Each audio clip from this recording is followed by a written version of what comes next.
पैलियार्कटिक region हमारे पास largest zoo geographical region है, लेकिन इसके बावजूद हमें इसमें कोई भी spectacular mammals like lions, tigers and elephants देखने को नहीं मिलते। तो अस्सलाम वालेकुम students, welcome to zoology with Amna. आज हम स्टडी करने जा रहे हैं पैलियार्कटिक रीजन को डिटेल में। तो पैलियार्कटिक रीजन को स्टडी करने से पहले आपको ये मैप जो है वो ड्रा करना आना चाहिए, इसके बाद ही आप पैलियार्कटिक रीजन को जो है वो ठीक से अंडरस्टैंड कर सकते हैं। तो चलिए सबसे पहले हम इसकी एक्सटेंट को देखते हैं कि ये कौन कौन सा एरिया को ऑक्युपाई करता है। तो ये सबसे लार्जेस्ट जियोग्राफिकल रीजन है, जिसके अंदर सारे का सारा यूरोप इंक्लूडेड है, नॉर्दर्न पार्ट ऑफ अफ्रीका आ जाता है, नॉर्दर्न चाइना हमारे पास है, यूएसएसआर है, जापान है, ईरान है, अफगानिस्तान है और बलोचिस्तान मतलब के पाकिस्तान के एक प्रोविंस भी पैलियार्कटिक रीजन के अंदर ही इंक्लूडेड है हमारे पास। नेक्स्ट हम देखते हैं इसकी फिजिकल फीचर्स एंड क्लाइमेट को। तो अगर हम इसको देखें, ये हमारे पास है पैलियार्कटिक। अगर इसकी सारी की सारी जो है वो डायरेक्शंस को मेंशन करें तो जो हमारे पास है north, south, east and west, तो हम देखेंगे कि ये bounded by the sea to the north, west and east, मतलब कि नॉर्थ साइड पे भी इसके सी है, ईस्ट साइड पे भी सी है और वेस्ट साइड पे भी सी ही है।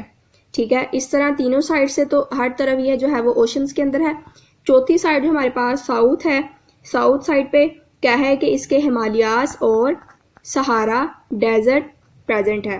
मतलब कि अब साउथ साइड पे अगर हम साउथ ईस्ट में जाएंगे तो साउथ ईस्ट के अंदर हमें नजर आएंगे हिमालयन माउंटेन्स, जो कि इसको ओरिएंटल रीजन से सेपरेट करते हैं। वैसे तो पैलियार्कटिक जो है वो ओरिएंटल से लैंड कनेक्शन से तो ऑफकोर्स कंटिन्यूस ही है, मतलब सी तो कोई अंदर नहीं आ रहा, लेकिन फिर भी हिमालयन माउंटेन्स जो है वो एक इफेक्टिव बाउंड्री का काम करते हैं पैलियार्कटिक और ओरिएंटल के दरमियान। तो साउथ ईस्ट में इसके हिमालयन माउंटेन्स प्रेजेंट है जो इसको ओरिएंटल से सेपरेट करेंगे, और साउदर्न वेस्ट में हमारे पास जो है वो सहारा डेजर्ट प्रेजेंट है जिसको इथियोपियन रीजन से जो है वो सेपरेट करने का काम करेगा। तो इस तरह जो है वो लैंड कनेक्शन में तो कॉन्टिन्यूस ही है इथियोपियन और ओरिएंटल रीजन के साथ, लेकिन फिर भी इफेक्टिव बैरियर्स जो है वो प्रेजेंट है। तो अगर इसके एक और तीसरा नेबर जो पैलियार्कटिक रीजन के साथ नी आर्कटिक रीजन प्रेजेंट है उसके साथ देखें तो उससे जो बिल्कुल ही कट ऑफ है सी की वजह से, क्योंकि दरमियान में जो है वो ओशन आ रहा है। नेक्स्ट अगर हम क्लाइमेट की बात करें तो क्लाइमेट जो है वो मोर और लेस टेम्परेट, मतलब मोतदल सा इन्वायरमेंट है। बहुत ज़्यादा जो है वो गर्मी भी नहीं होती और बहुत ज़्यादा सर्दी भी नहीं पड़ती इस एरिया के अंदर। अब इसमें अगर देखें तो बहुत वेट फॉरेस्ट लैंड्स भी हमारे पास आ जाते हैं, ड्राई ओपन स्टेपी लैंड्स भी आ जाते हैं और लार्ज कोनीफेरस फॉरेस्ट भी प्रेजेंट हैं।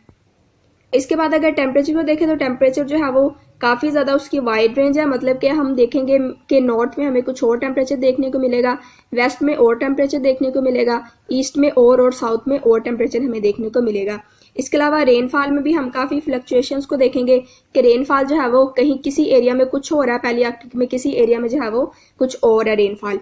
इसी तरह से जो है वो greater diversity of surface features हमें देखने को मिलेगी, मतलब इसके अंदर जो है वो हमें सारे के सारे मे बी प्लेट्यूज हमें देखने को मिले, इसके अलावा डेजर्ट्स भी, स्मॉल डेजर्ट्स, और इसके अलावा जो है वो माउंटेन रेंजेस भी हमें इस एरिया में देखने को मिलेंगी।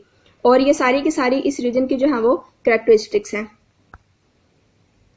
नेक्स्ट हम देखते हैं मेमेलियन फाना ऑफ पैलियार्कटिक रीजन।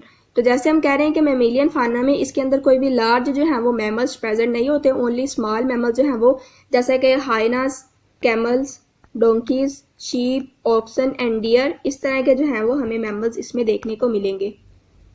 नेक्स्ट ये मैमल्स भी जो है वो इसके अंदर प्रेजेंट है, जैसा कि हो गया moles, shrews, rabbits, hedgehogs, squirrels, porcupines, bear, cat and dog. तो इस तरह जो है वो हमें मेंबर्स जो हैं वो इसके अंदर देखने को मिलेंगे। अब 2 हमारे पास मेमेलियन फैमिलीज हैं जो कि बिल्कुल इसके अंदर जो है वो एक्सक्लूसिव है, मतलब ये वाली जो मेमेलियन फैमिली है ये हमें किसी और रीजन में जो है वो नहीं देखने को मिलती। इनमें ये दोनों के दोनों रोडेंट्स फैमिली है जो कि हमारे पास है स्प्लैसिडी एंड सेलिविनिडी, और ये दोनों एक एक मेंबर से ही जो है वो रिप्रेजेंटेड है यहाँ पे। तो हमारे पास जो है वो फर्स्ट फैमिली का जीनस है हमारे पास है स्पेलेक्स और दूसरा हमारे पास है सेलेविनिया। तो ये इस तरह की रोडेंट्स की फैमिलीज हैं या स्पीशीज हैं जो हमें किसी और एरिया में देखने को नहीं मिलती। नेक्स्ट अगर हम बर्ड्स को देखें तो बर्ड्स में हमारे पास आ जाते हैं hawks, ducks, storks, cuckoos, blackbirds, thrushes, kingfishers, इसके बाद ये ग्रीप्स, लॉन्स, स्वेलोज, स्विफ्ट्स और ये फिंचेस। अब ये हमारे पास है बर्ड्स जो कि पहले आर्कटिक रीजन में इंक्लूडेड है। और यहाँ पे इंटरेस्टिंग ये है कि इसके अंदर हमें कोई भी पैरेट जो है वो देखने को नहीं मिलता। और ओनली फैमिली जो मतलब एक्सक्लूसिव है इस रीजन में, मतलब सिर्फ इसी रीजन में हमें नजर आएगी, वो हमारे पास है हेजहॉग स्पैरो फैमिली। नेक्स्ट हम देखते हैं इसका रेप्टिलियन फाना। तो रेप्टिलियन फाना में हमें नजर आएगा ऑफ कोर्स टोरटॉइजेस, स्नेक्स। नेक्स्ट देखते हैं हम एम्फीबियंस को। तो एम्फीबियंस में हमें बहुत थोड़े से जो है वो ऑर्गेनिजम्स नजर आते हैं, जिसमें ऑफ कोर्स आ जाते हैं फ्रॉग्स, टोड्स और इसके अलावा न्योट्स एंड सैलेमेंडर्स। तो स्टूडेंट्स ये थी आज की वीडियो। अगर आपके इसमें से कोई क्वेश्चन है या कन्फ्यूजन है ना, तो आप मुझे कमेंट के अंदर पूछ सकते हैं।